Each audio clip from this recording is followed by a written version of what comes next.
So today we're planting gladioli. These are our gladioli that we already have. They've been in a pot about 4 years and there's currently about 10 in that size pot, but originally we had about 5.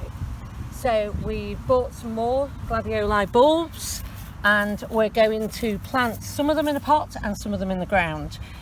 Gladioli take 90 days from the time that you plant them to flower. So it's July, so if you plant them now they will flower, and then after that they'll continue to flower every year. So we've got a pot of our own compost here. If you want to know how we make our own compost, we've got a video on that. So we don't buy any compost, we use a mixture of compost and leaf mould. So we're going to place the gladioli. Be careful about which way you're going to place the gladioli into the pot.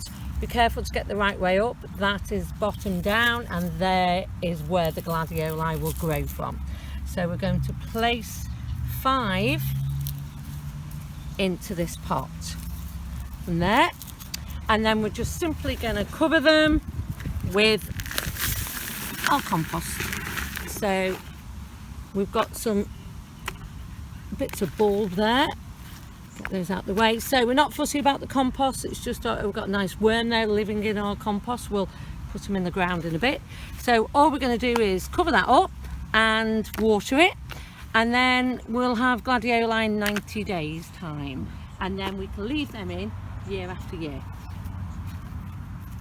Plant some gladioli straight into the ground. Now if you think of a trowel, it needs to go at least a trowel depth.